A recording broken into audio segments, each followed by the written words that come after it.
Hey Debbie, here is the video that I promised you. So the first thing we're going to start with is we talked about squats. Obviously with your knee issues, we need to do them very, very safely. We can do that, putting the emphasis on our quads, our hamstrings, and our glutes. So what I recommend is having something that can help support your back. So you can either do it on a regular chair. You can do it, I'm just going to use this bench. But when you're seated, typically your knees are pretty close in line with your hips. You could sit down in that chair and come back up. So practicing engaging your core, not leaning too far forward. Can even do things such as putting the hands behind the head. When you're coming up, making sure that you aren't bending, pulling those arms forward. You want to keep it back so that way you're working on the muscles around your spine. The closer the legs are together, the more difficult. What you want to make sure you don't do is we don't want to see this. We don't want to have that collapse. We want to work on the strength through those hips. So coming up and down, nice and easy. You can also put a weight at the chest to make it a little bit more difficult. But the key is to have the weight in the heels and not feel any pressure through the knees. Another good option is with a stability ball, which you can put on the wall. So when you put it on the wall, you can walk your feet out farther. So you're sitting back, making sure you're going to feel it in the quads and not in the knees. If you sit down and you feel it in the knees, walk the feet out farther so you can sit back even more. Have that nice support of the back and really focus on the quads and hamstrings. So the next thing we talked about was the bridge. So the bridge with the shoulders on the ball, you're going to basically start by sitting on the ball, walk the feet down, have the head and neck supported. You're going to bring the butt down towards the ground and lift up. Nice and easy. Once again, legs hip width apart, don't let the knees come in. We also talked about doing it with your feet on the ball. So the same thing, but you'll be laying down, feet on the ball, entire foot.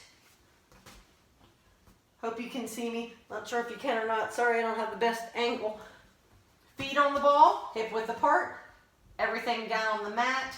Lift and lower. This is great for the legs.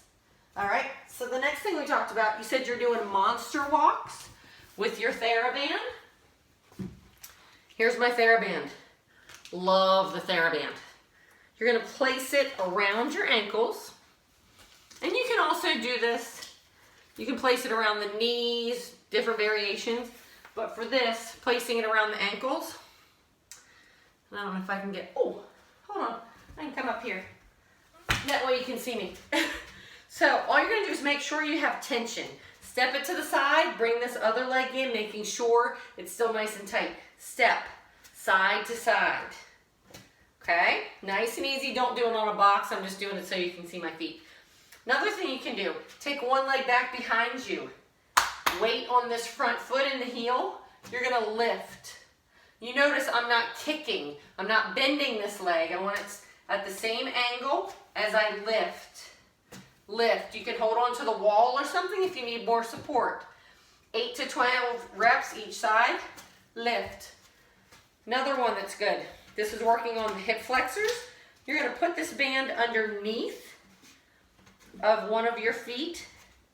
The other foot, you're going to lift. This leg, once again, stays at the same angle. Lift. Lift. Once again, 8 to 12 reps. If you want to, you can lift, do a little extension. That's great for the quads. I got tons of exercises you can do. And what was the last one? Oh, plank. Plank, you said you held it for 60 seconds and it was challenging. Continue to do that. When you're ready to take it up a level, the stability ball. So you can start out by being on your knees, but if your knees are not something that you want to put weight on and they hurt, come up into a regular plank. We're going to have our elbows on the ball. And you'll notice I stay lifted. We don't want to fall into the ball. We want to stay nice and lifted. So you're going to have the elbow in line with the shoulder. Legs are wider than your hips. You're gonna hold.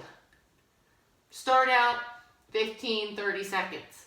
There's a lot of variations we can do. Take it side to side, forward and back. I have a lot of great things that we can work on your core. So hopefully this helps, and I look forward to seeing you in person soon. Bye.